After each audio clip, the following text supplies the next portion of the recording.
নমস্কাৰ এই মুহূৰ্তত অসমৰ প্ৰত্যেকগৰাকী জনসাধাৰণলৈ দিবলৈ লৈছোঁ ডাঙৰ খবৰ। আজি হৈছে 29 জুন। আজি অসমৰ লাখ লাখ দুখীয়াসকললৈ কেইখনমান চৰকাৰী আঁচনি লৈ দিবলৈ লৈছোঁ ডাঙৰ খবৰ। তো যিসকল মানুহে ভিডিঅ'টোত ক্লিক কৰিছে অনুগ্ৰহ কৰি ভিডিঅ'টো স্কিপ নকৰি প্ৰথমৰ পৰা শেষলৈ চাই থাকিব, কিয়নো এইটো ভিডিঅ'ৰ মাজত PM বিশ্বকৰ্মা আঁচনিৰ পৰা আৰম্ভ কৰি আত্মসহায়ক গোটৰ মহিলাসকলক 10,000কৈ টকা প্ৰদানক লৈ কেইখনমান নতুন খবৰ আপোনালোকক প্ৰদান কৰিম। তো অনুগ্ৰহ কৰি ভিডিঅ'টো স্কিপ নকৰি প্ৰথমৰ পৰা শেষলৈ চাব, আৰু মোৰ চেনেলত নতুন হ'লে প্লিজ চেনেলটো ছাবস্ক্ৰাইব কৰি মোৰ লগত থাকিব।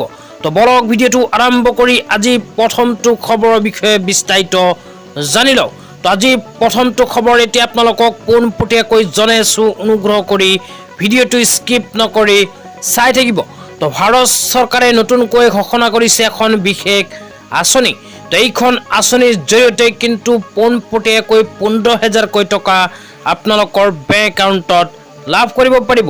তো কোনবোৰ মানুহে আবেদন কৰিব পাৰিব, কেনেকৈ আবেদন কৰিব, আবেদন কৰাৰ পিছত কি কি লাভ হ'ব বিস্তাৰিত এতিয়া আপোনালোকক জনাই আছোঁ, অনুগ্ৰহ কৰি ভিডিঅ'টো স্কিপ নকৰি চাই থাকিব। তো আপোনালোকে মোবাইল স্ক্ৰীনত চাব পাৰিছে প্ৰধানমন্ত্ৰী বিশ্বকৰ্মা আঁচনিলৈ এনেকৈ এখন আপডেট ইতিমধ্যে আমাৰ হাতত আহি পৰিছে। ইয়াতে কি লিখা আছে আপোনালোকক বিতংভাৱে জনাইছোঁ, অনুগ্ৰহ কৰি ভিডিঅ'টো স্কিপ নকৰি চাই থাকিব।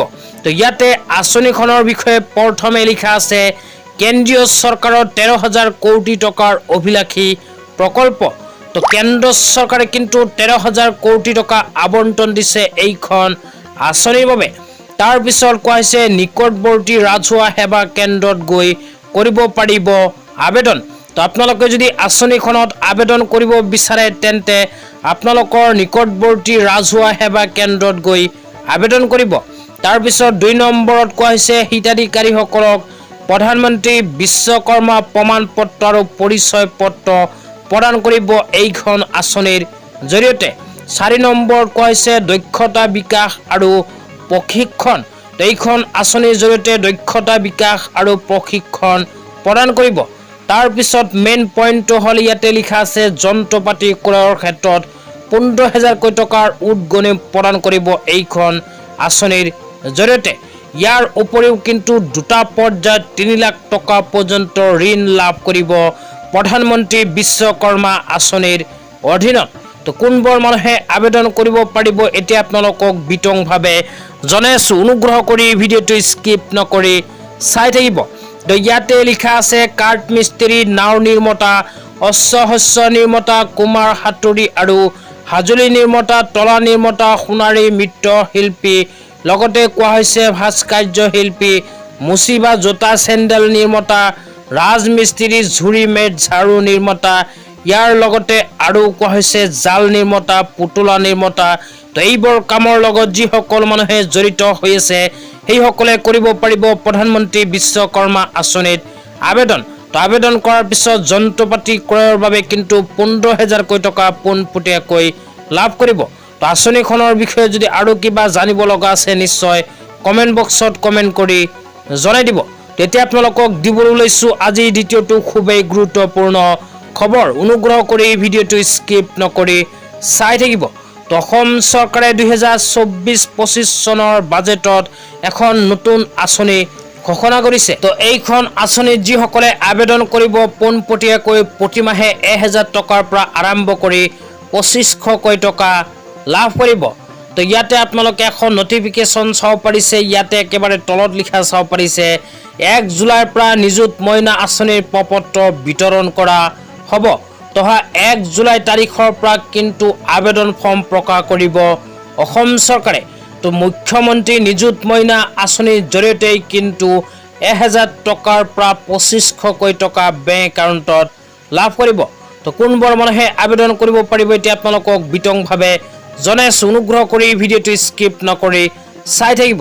তো এই বিষয়ত ইয়াতে কোৱা হৈছে আজি মাননীয় মুখ্যমন্ত্ৰী ডক্টৰ হিমন্ত বিশ্ব শৰ্মা ডাঙৰীয়াই ঘোষণা কৰিছে নিযুত মইনা আঁচনিৰ এখন বিশেষ আপডেট।